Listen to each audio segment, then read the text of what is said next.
हरे कृष्णा, राधे राधे। हम सब श्री कृष्ण चरितामृत श्रवण कर रहे हैं। आज का प्रसंग है श्री कृष्ण चंद्रजू की मिथिला यात्रा।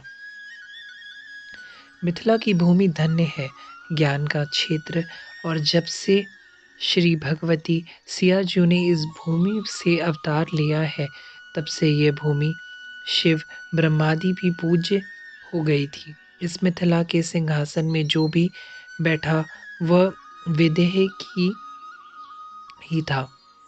ज्ञान विरासत में प्राप्त होती रही है।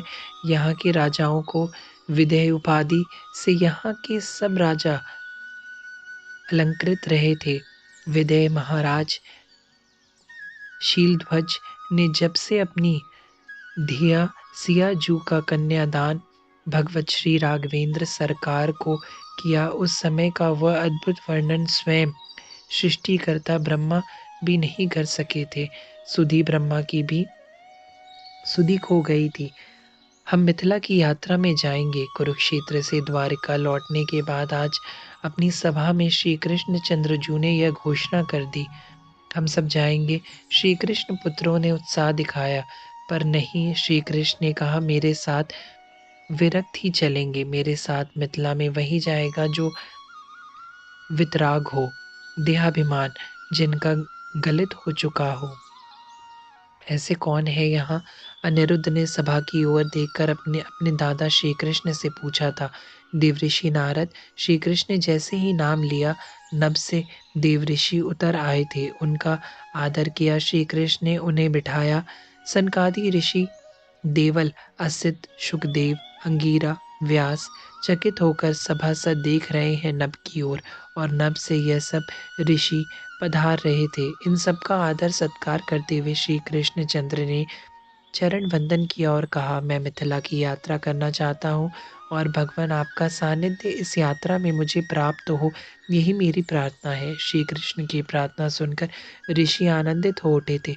हे श्री कृष्ण, आपकी जय हो। आपका सुसंग हमें मिलेगा, यह हमारा सौभाग्य। और मिथिला की भूमि तो ज्ञान की भूमि है। भक्ति के अवतार से वह भूमि और सरस हो जाएगी। इसलिए हम भी आपके साथ इस यात्रा में चलने को उत्सुक हैं। आपकी जय हो, आपकी जय हो। ऋषियों के इतना कहते ही श्री कृष्ण चंद्रजू ने उसी समय 2 रथ मंगाए। एक में देवऋषि नारद जी को साथ में लिया और दूसरे में समस्त ऋषियों को बैठाकर यात्रा शुरू कर दी थी। द्वारिका से निकट तो है नहीं मिथिला, समय लगा, पर श्री कृष्ण जहाँ जहाँ से होकर गुजरते थे वहाँ के राजा महाराजा सब आकर स्वागत करते। वहाँ सत्संग होता। ऋषियों के द्वारा ज्ञान का विस्तार करते हुए मिथिला में पहुँचे। इन दिनों मिथिला के सिंहासन में विदेह राज बहुलाशय विराजमान थे। भगवान श्री कृष्ण पधारे हैं, ये सुनते ही विदेह दौड़ पड़े थे स्वागत के लिए। मिथिलावासी के आनंद का आज कोई ठिकाना नहीं था। वैसे ही सुंदरतम दृश्य उपस्थित हो गया था जैसा त्रेता युग में भगवान रामभद्र और विदेह नंदिनी के विवाह समय में था। चारों ओर आनंद की लहरें चल रही थी। मिथिला में राजा बहुलाशय ने जब कुछ न्यौछावर कर दिया था भगवान वासुदेव के चरणों में, और प्रेम पूर्वक भगवान को और उनके साथ आए समस्त ऋषियों को विदेह अपनी राजधानी जनकपुरी में ले आए थे।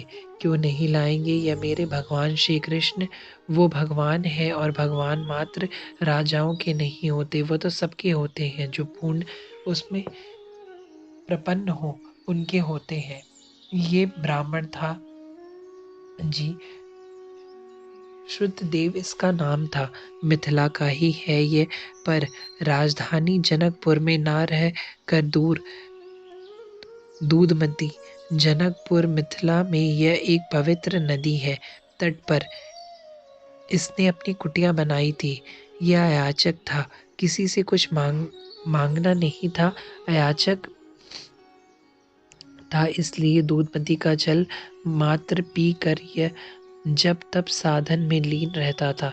सुना इसने ही द्वारिका से श्री कृष्ण आ रहे हैं, तब से यह भी अपनी कुटिया को झाड़ पोंछ कर पूर्ण विश्वास से बैठा था कि भगवान इसकी कुटिया में अवश्य आएंगे। पहले मेरे यहाँ ही आएंगे। निष्ठा दृढ़ थी इस ब्राह्मण की। क्यों जाने लगे भला अब पहले राजा के पास भगवान, वो तो हम लोगों की पहले सुनते हैं। अरे जनकपुर में पहुंच गए भगवान श्री कृष्ण। दूसरे ब्राह्मण ने आकर श्रुतदेव को कहा। नेत्रों से अश्रु बह चले। श्रुतदेव ने कहा, यह संभव ही नहीं है, पहले मेरी कुटिया में ही पधारेंगे भगवान। पर उन्होंने तो विदय का आतिथ्य स्वीकार कर लिया है और मैं जा रहा हूँ अब उनके दर्शन करने। वह ब्राह्मण तो गया। श्रुतदेव अपनी कुटिया से बाहर आए। मन में उदासी गहरी छाने लगी थी। क्या सच में भगवान मेरे यहाँ ना आकर राजा के महल में ही गए? ब्राह्मण सोच ही रहे थे कि सामने से आ रहे हैं भगवान वासुदेव। ब्राह्मण ने देखा, जब ध्यान से शुद्धदेव ने दृष्टि डाली, पीतांबरधारी नीलवर्ण की आभा जिनके श्रीअंगों से छिटक रही है, वह मुस्कुराते हुए आ रहे हैं, पैदल ही आ रहे हैं। उनके साथ नारद जी, सुखदेव, व्यासदेव, असित, अंगीरा आदि सब। पर इनकी ओर श्रुतदेव का ध्यान ही नहीं गया। वह तो बस भगवान वासुदेव का दर्शन करके ही आनंदित हो रहे थे। श्रुतदेव के आनंद की तो अब कोई सीमा नहीं रह गई थी। यह देह भान भूल गए थे।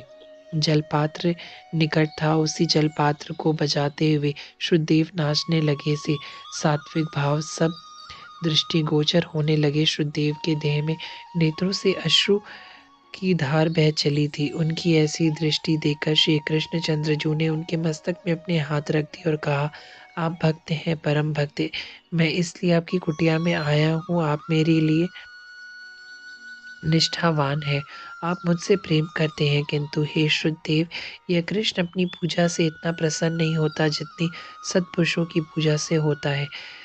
शुद्धदेव रुक गए, वह चरणों में गिर गए। श्री कृष्ण के भाव में इतने रिक्त थे कि यह अभी भी इनको समझ नहीं आ रहा कि भगवान कहना क्या चाह रहे हैं। शुद्धदेव को अपने कंठ से लगाया भगवान ने, फिर बोले, हे विप्र, ये जो मेरे साथ आए है ये मेरे ही रूप है। ये नारद जी हैं, ये सुखदेव जी हैं, ये महर्षि अंगिरा है। साधु मेरा ही तो रूप होता है। इनको वंदन ना करके तुम मेरी कितनी भी पूजा कर लो, उससे मैं प्रसन्न नहीं होता। श्री कृष्ण को इतना कहते ही श्रुतदेव ने उन ऋषियों के चरणों में साष्टांग प्रणाम किया था। अब श्री कृष्ण प्रसन्न हुए, अपनी कुटिया में ले आए। वह श्रुतदेव और प्रथम ऋषियों के चरण पखारे, फिर श्री कृष्ण चंद्र झुके। श्रुतदेव वो त्रेता युग की विपिन के यहाँ ही भगवान पहले जाते थे। अब तो कलयुग आने वाला है। श्री कृष्ण राजा बहुलाशय विदेह के यहाँ चले गए हैं। वो दूसरा ब्राह्मण जनकपुर में राजा के यहाँ श्री कृष्ण चंद्रजू के दर्शन कराया था।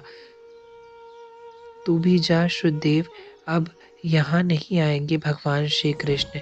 पर वह जैसे ही शुद्धदेव की कुटिया में यह सब बोलते हुए गया, वह पीतांबरधारी मुस्कुराते हुए शुद्धदेव के यहाँ साग पात फल फूल ग्रहण कर रहे थे। उसका विश्वास नहीं हुआ, यह कैसे हो सकता है? क्यों नहीं हो सकता? यह भगवान है। यह भक्त की भावना का आदर करते ही हैं। देवऋषि नारद जी ने उस दूसरे ब्राह्मण से कहा, यह राजप्रसाद में भी है और कुटिया में भी है। वह ब्राह्मण चरणों में गिर गया था भगवान श्री कृष्ण के। भक्तिवश्य भगवान देवऋषि मुस्कुराते हुए यही कह रहे थे। हरे कृष्णा, राधे राधे।